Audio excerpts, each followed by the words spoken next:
حضور علیہ السلام کا نام احمد ایک دفعہ قرآن میں آیا،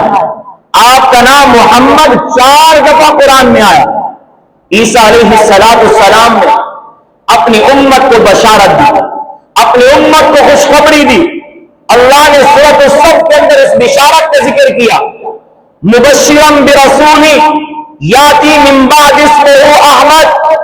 میری امت میں تمہیں خوشخبری دے رہا ہوں، میرے بعد ایک رسول آئیں گے جن کا نام احمد ہوگا۔ اور اللہ نے 4 جگہوں پہ محمد ذکر کیا۔ سورہ آل عمران میں اللہ نے فرمایا وما محمد الا رسول قد خلت من قبلہ الرسل، محمد صلی اللہ علیہ وسلم تو اللہ کے رسول ہیں اور حضور علیہ السلام سے پہلے بھی اللہ کے رسول گزر چکے ہیں۔ اور اسی طرح اللہ نے سورۃ الاحزاب کے اندر میرے نبی کا نام محمد ذکر کیا، ما کان محمد ابا احد من رجالکم ولکن رسول اللہ وخاتم النبیین، فرمایا محمد صلی اللہ علیہ وسلم تم مردوں میں سے کسی کے باپ نہیں، لیکن وہ اللہ کے رسول ہیں اور خاتم النبیین ہیں۔ اور اسی طرح قرآن مجید کی ایک سورت جس سورت کا نام سورہ محمد ہے، اللہ نے اس سورت کے اندر میرے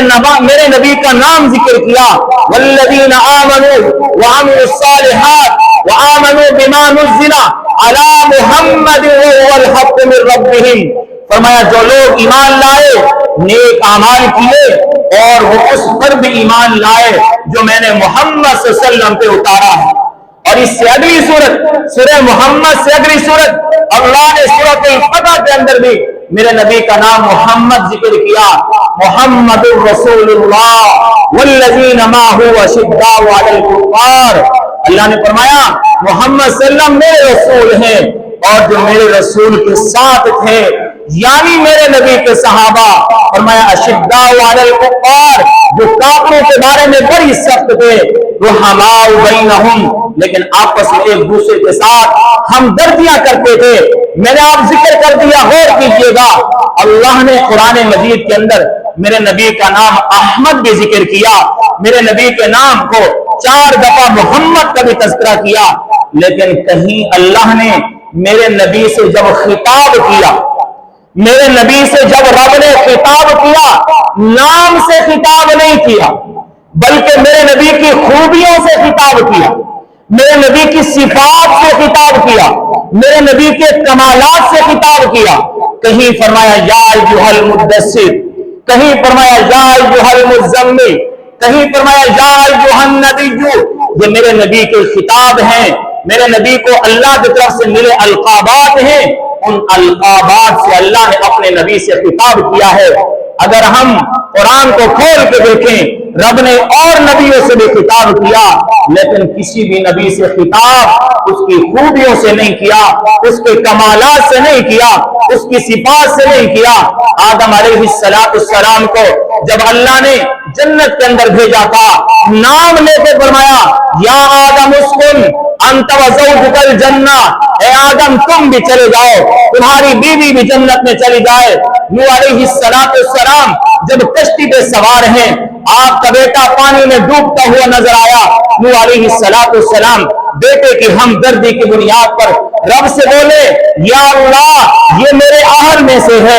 اسے بچا لے۔ اللہ نے فرمایا یا نوح انہ لیس من اہلک، اے نوح یہ تیرے اہل میں سے نہیں ہے۔ ابراہیم علیہ السلام اپنے بیٹے کو ذبح کرنے لے جا رہے ہیں، جب بیٹے سے پوچھ لیا، بیٹا بھی ذبح ہونے کے لیے تیار ہے، اللہ نے کیا فرمایا یا وَنَادَيْنَاهُ أَن يَا إِبْرَاهِيمُ قَدْ صَدَّقْتَ الرُّؤْيَا، اے ابراہیم آج آپ نے اپنا خواب سچا کر کے دکھایا۔ اللہ نے کہیں پر فرمایا وَمَا تِلْكَ بِيَمِينِكَ یا موسیٰ علیہ السلام جب اللہ سے پیغام لینے کے لیے پہاڑ پر گئے، آپ کے ہاتھ کے اندر وہ عصا، وہ لاٹھی تھی جس کے ساتھ آپ بکریاں چرایا کرتے تھے۔ اللہ نے جب حضرت موسیٰ سے خطاب کیا، موسیٰ السلام کو بلایا، نام لیا وَمَا تِلْكَ بِيَمِينِكَ یا موسیٰ، اے موسیٰ تیرے دائیں ہاتھ میں کیا ہے؟ قال ہی عصائی، یا اللہ میرے ہاتھ کے اندر ڈنڈا ہے، لاتی ہے، کہیں پر فرمایا یا زکریا، کہیں پر فرمایا یا یحییٰ، کہیں پر فرمایا یا عیسیٰ، لیکن جب میرے اور آپ کے پیغمبر کی باری آتی ہے اللہ نام سے خطاب نہیں فرماتے، اللہ خوبیوں سے خطاب فرماتے ہیں۔ یہ ہے میرے نبی کی عظمت، میرے نبی کی شان، میرے نبی کے کمالات۔